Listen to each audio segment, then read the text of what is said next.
Good morning everyone. आज हम political science का चैप्टर फर्स्ट पावर शेयरिंग का एक टॉपिक पढ़ेंगे जिसका नाम है ethnic composition of Belgium and Sri Lanka. तो फर्स्टली हम पढ़ेंगे ethnic composition of Belgium. Belgium एक यूरोपियन कंट्री है जिसका डायमेंशन हमारे हरियाणा के इतना है और इसकी जो पॉपुलेशन है वो लगभग 1 करोड़ के आसपास है। इसकी जो 59% पॉपुलेशन है वो फ्लेमिश रीजन में रहती है और डच लैंग्वेज बोलती है, और जो 40% पॉपुलेशन है वो वॉलोनिया रीजन में रहती है और फ्रेंच लैंग्वेज बोलती है, और रिमेनिंग जो 1% पॉपुलेशन है वो जर्मनी के बॉर्डर पे रहती है और जर्मन लैंग्वेज बोलती है। बट ये जो सारी सिचुएशंस है वो बेल्जियम के कैपिटल ब्रुसेल्स में टोटली डिफरेंट है।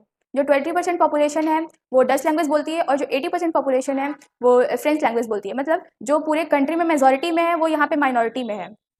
और जो कंट्री के जो सोशल पॉलिटिकल और एजुकेशनल बेनिफिट्स हैं वो फ्रेंच पीपल के द्वारा ज़्यादा उठाए जाते हैं। यही कारण है कि 1950 से 1960 तक जो दोनों कम्युनिटीज़ के बीच में बहुत ज़्यादा टेंशन बनी है।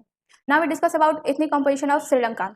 श्रीलंका एक आइलैंड नेशन है जो कि हमारे एशियन कॉन्टिनेंट के साउदर्न एक्सटेंशन पे लोकेटेड है, और इसकी जो पॉपुलेशन है वो सेम हमारे हरियाणा के बराबर है। इसकी जो 74% पॉपुलेशन है वो सिन्हला लैंग्वेज बोलती है और जो 18% पॉपुलेशन है वो तमिल लैंग्वेज बोलती है। बट इस 18% में भी दो कैटेगरी है। फर्स्ट है इंडियन तमिल स्पीकर और सेकंड है नेटिव श्रीलंकन तमिल स्पीकर। जो इंडियन तमिल स्पीकर है वो 5% है और जो 13% पॉपुलेशन है वो नेटिव श्रीलंकन तमिल है। और जो सिन्हाला स्पीकर्स है वो बुद्धिज्म को फॉलो करते हैं, और जो तमिल स्पीकर है वो हिंदू भी है और मुस्लिम भी। और जो 7% पॉपुलेशन है वो तमिल भी बोलती है और सिन्हाला लैंग्वेज दोनों बोलती है, और ये जो क्रिश्चियनिटी को फॉलो करती है। That's all, thank you.